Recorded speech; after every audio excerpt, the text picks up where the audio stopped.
ሰላም የዴይሊ ፎረም ቤተሰቦች፣ ኢራን ሁሉን አቀፍ ተኩስ አቁም እንጂ ጊዜያዊ ስምምነት አትቀበልም ሲል የኢራን የውጭ ጉዳይ ሚኒስቴር አባስ አራግቺ ተናገሩም። አሜሪካ ከኢራን ጋር ድርድር ለማድረግ እንቅስቃሴ እያደረገች እንደሆነ ከተገለጸ ወዲህ ኢራን ሁሉን አቀፍ ስምምነት እስካልሆነ ድረስ ጊዜያዊ የተኩስ ድርድር አላደርግም ብላለች። በዝርዝር የምንነግራችሁ ጉዳይ ነው። የሆርሙዝ ወሽመጥን ለመጠበቅ ሀገራት ጥምረት ሊመሰረቱ እንደሆነ ተሰምቷል። የዓለም 20 በመቶ የሚሆነው የተፈጥሮ ጋዝና ነዳጅ የሚተላለፍበት የሆርሙዝ ወሽመጥን ለመጠበቅ ሀገራት ጥምረት ለመፍጠር እያሰቡ እንደሆነ ተነግሯል። የአሜሪካ ፕሬዝዳንት ዶናልድ ትራምፕ ሆርሙዝን ለመጠበቅ በተደጋጋሚ ለአጋሮቻቸው ጥሪ ቢያቀርቡም እንግሊዝ፣ ፈረንሳይ ጨምሮ ሌሎች አጋሮቻቸው አሻፈረኝ ብለዋቸዋል። ታዲያ አሁን የሚፈጠረው ምን አይነት ጥምረት ነው? በዝርዝር በዘገባችን ይዘነዋል። ኢራን ባለፈው ሳምንት ለተገደሉት የብሔራዊ ደህንነት ዋና ጸሐፊ ተተኪ ሾመች ተብሏል። አዲስ የተሾሙት ማን ናቸው የሚለውን አብራችሁን ከቆያችሁ እንነግራችኋለን። የኢራን አብዮታዊ ዘብ በእስራኤል ላይ የሚፈጸም ጥቃት መቀጠሉንም እያስታወቀ ነው። ባለፉት ሰዓታት ኢራን በፈጸመችው ጥቃት እስራኤል ላይ ጉዳት ማድረሷም ተነግሯል። ዝርዝር ይዘናል። የእስራኤል ባለስልጣናት አሜሪካ ከኢራን ጋር የምታደርገውን ድርድር የሚሳካ አይደለም አሉ። በኢራንና በእስራኤል መካከል የሚፈጸም ጥቃቶች በቀጠሉበት በአሁኑ ሰዓት በአሜሪካና በኢራን መካከል ድርድር ይጀምራል ተብሎ መነገሩን ተከትሎም የእስራኤል ሹማምንት እያሟራቱ ነው። የእስራኤል ሹማምንት ምን አሉ የሚሉትን በዜናችን ይዘነዋል። ኢራን እስከ አውሮፓ ድረስ ሊመታ የሚችል ሚሳኤል አላት ወይ የሚለው መነጋገር ሆኗል። ታዲያ ከዚህ ጋር በተያያዘ ምን አይነት መረጃ አለ የሚለውን አብራችሁ ከቆያችሁ ቤተሰቦቻችን ትሰሙታላችሁ። ቤተሰቦቻችን ዜናዎቻችን ከወደዳችሁ ላይክ አድርጉም፣ ለሌሎች ተደራሽ እንድንሆንም ሼር አድርጉ። አዲስ የሆናችሁ ቤተሰቦች ደግሞ ሰብስክራይብ ማድረጋችሁን አትርሱም።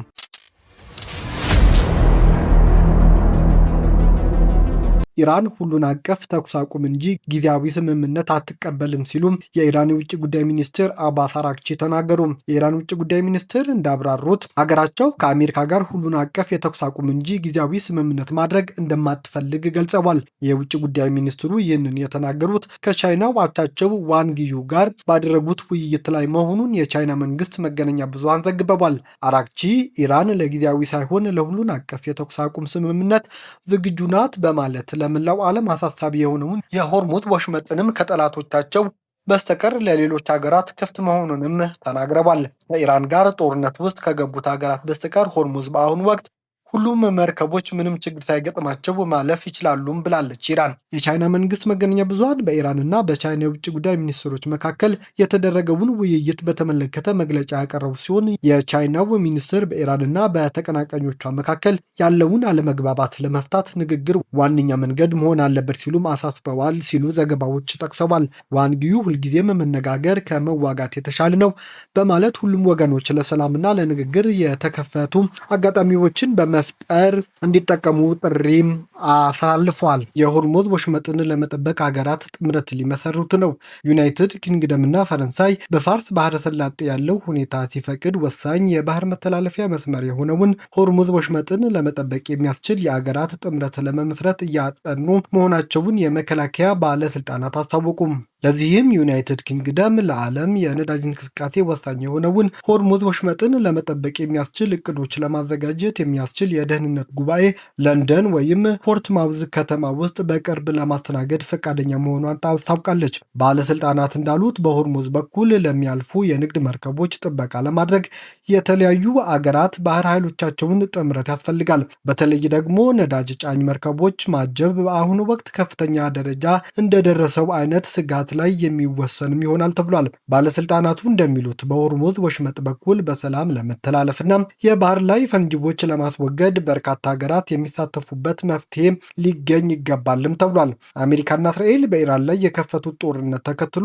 በተፈጠረው የደህንነት ስጋት 20 በመቶ በላይ የሚሆነው የነዳጅ ምርት የሚተላለፍበት ሆርሙዝ ከሞላ ጎደል ተዘግቶ ቆይቷል። በዚህም ሳቢያ በዓለም ገበያ የነዳጅ ዋጋ ክፉኛ እያሻቀበ ነው። ባለፈው ሳምንት ፕሬዝዳንት ዶናልድ ትራምፕ የኔቶ አጋሮቻቸው የሆርሙዝ ወሽመጥን ደህንነት በመጠበቅ እንዲተባበሩ ቢጠይቁም እሺታ መልስ ግን አላገኙም። በጦርነቱ ሳቢያ በተስተጓጎለው የነዳጅ ምርት ምክንያት አገራት ሌሎች አማራጮችን እየፈለጉ ሲሆን ጦርነቱ እንዲቆምም ግፊት እያደረጉ ነው። ኢራን ባለፈው ሳምንት ለተገደሉት ብሔራዊ ደህንነት ዋና ጸሐፊ ተተኪ ሾመች። የኢራን ፕሬዝዳንት ማሱድ ፔዜሽኪያን ባለፈው ሳምንት በእስራኤል ጥቃት ለተገደሉት የአገሪቱ ብሔራዊ ደህንነት ጠቅላይ ምክር ቤት ዋና ጸሐፊ አሊ ላርጃኒ ተተኪ ሰየሙ።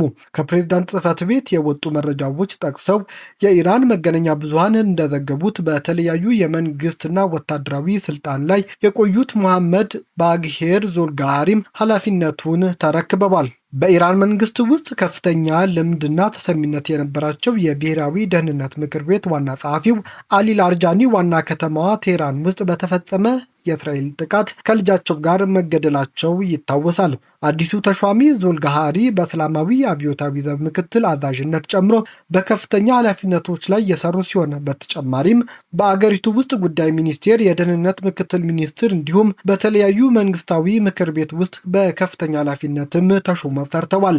የቀድሞ ዋና ጸሐፊ ከተገደሉ ከሳምንት በኋላ የተሾሙት መሐመድ ባግሄር ዞልጋሃሪ በኢራን አብዮታዊ ዘብ ውስጥ የብርጋዴር ጀኔራል ማዕረግነት እንዳላቸውም ተዘግቧል። እስራኤል የኢራን ጠቅላይ መሪን ጨምሮ በርካታ ባለስልጣናት የገደለች ሲሆን የኢራን ወታደራዊና ፖለቲካዊ መሪዎችን ኢላማ ማድረጓን አሁንም እንደምትቀጥል እስራኤል በተደጋጋሚ እያስታወቀች ነው። የኢራን አብዮታዊ ዘብ በእስራኤል ላይ የሚፈጸመውን ጥቃት መቀጠሉን አስታወቀ።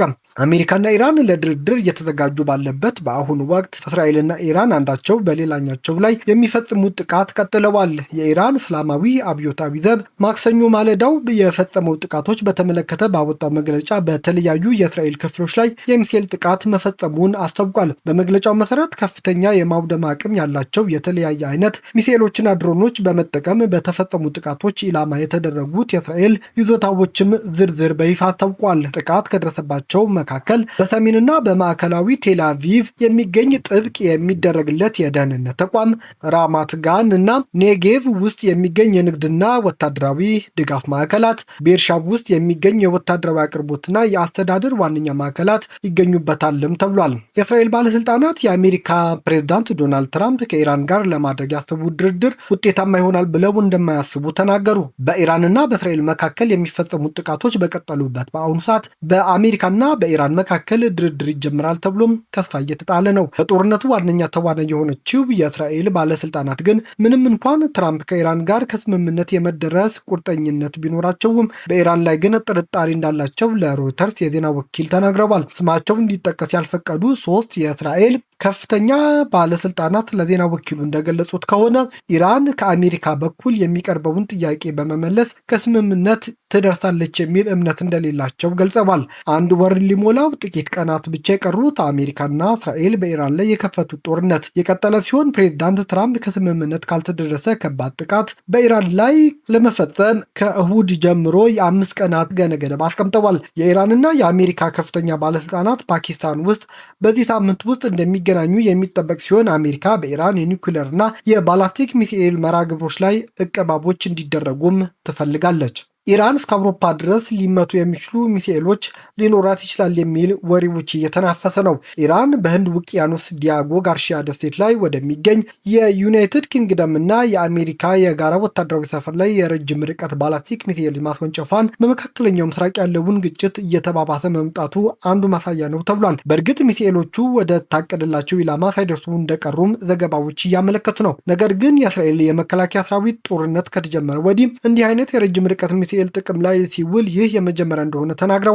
ባለሙያዎቹ አሁን የከሸፈው ጥቃት እንዲህ በርቀት ለሚገኙ ኢላማዎች ይህ ምን ማለት እንደሆነ ጭምር የራሳቸውን ትንታኔም እየሰጡበት ይገኛሉ። የእስራኤል ባለስልጣናት ኢራን ከመካከለኛው ምስራቅ አልፈው እስከ አውሮፓ በመድረስ ውድመት የሚያደርሱ ሚሳኤሎችን ታጥቃለች እያሉ በማስጠንቀቅ ላይ ናቸው። ኢራን ግን ይህ የእስራኤል ውንጀላ በፍጹም ሐሰት ነው ስትልም እያስተባበለች ነው። በእርግጥ ኢራን ወደ ታላላቆች የአውሮፓ ከተሞች ሊደርሱ የሚችሉ ሚሳኤሎች ሊኖራት እንደሚችሉም አሜሪካም እየተናገረች ነው። በአሁኑ ሰዓት ኢራን የታጠቀቻቸው ሚሳኤሎች የሚወነጩፍበት ኪሎ ሜትር ርቀት ሲታይ ሻባብ 1 የተባለው ሚሳኤል 300 ኪሎ ሜትር ድረስ መወንጨፍ አቅም አለው። ፋቴህ 110 300 እስከ 500 ኪሎ ሜትር ድረስ የሚወነጨፍ ሲሆን ሻባብ 2 500 ኪሎ ሜትር፣ ዞልፋጋሪ 700 ኪሎ ሜትር፣ ኢያም 1 750 ኪሎ ሜትር፣ ሻባብ 3 ደግሞ 2000 ኪሎ ሜትር ድረስ መወንጨፍ እንደሚችልም ዘገባዎች ይጠቁማሉ።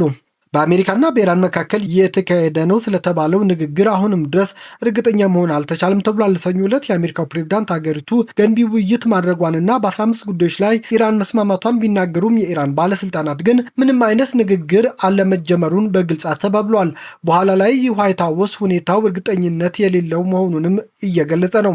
ሰኞ ዕለት በአሜሪካ የቢቢሲ አጋር የሆነው ሲቢኤስ ከፍተኛ የኢራን ውጭ ጉዳይ ሚኒስቴር ባለስልጣን ጠቅሶ በአደራዳሪዎች በኩል የመወያየት ነጥቦች ደርሰውናል እየተመለከትነው ነው ማለታቸውን ዘግቧል። የትራምፕ የመካከለኛው ምስራቅ ልዩ መልእክተኛ ስቲቭ ዊትኮቭ በዚህ ሳምንት ከኢራን ባለስልጣናት ጋር በፓኪስታን እንደሚገናኙም መረጃዎች እየጠቀሱ ነው። ፓኪስታን ጥያቄ ከቀረበላት ውይይቶችን ለማስተናገድ ደስተኛ መሆኗንም በተደጋጋሚ እየገለጸ ናቸው። ፕሬዚዳንት ትራምፕ ከኢራን ጋር ንግግር መጀመራቸውን ከገለጹ በኋላ የነዳጅ ዘይት ዋጋ ቀንሶ የነበረ ቢሆንም ዛሬ በበርሜል $100 በላይ እየተሸጠም ይገኛል። ከሰኞ ምሽት ጀምሮ እስከ ማክሰኞ የንጋት ድረስ እስራኤል በተደጋጋሚ በኢራን ባላስቲክ ሚሳኤሎች ስትደበደብ ማደሯን ተነገረ። ከባድ የሚሳኤል ጥቃት በመፈጸሙ ሀገሪቱ ሌላ ረዥም ምሽት ማሳለፏን የእስራኤል ሚዲያዎች እየዘገቡ ነው። ከጥቂት ማክሰኞ ማለዳ በወጡ ዜናዎች መሰረት የተተኮሱ የቅርብ ጊዜ ሚሳኤሎች በማዕከላዊ እስራኤል በሚገኝ ከፍተኛ ቦታ ላይ ያረፉ ነበሩም ብሏል። ማለዳ ላይ የወጡ ዜናዎች ምንም አይነት የከፋ ጉዳት አላደረሱምም ተብሏል። ይሁን እንጂ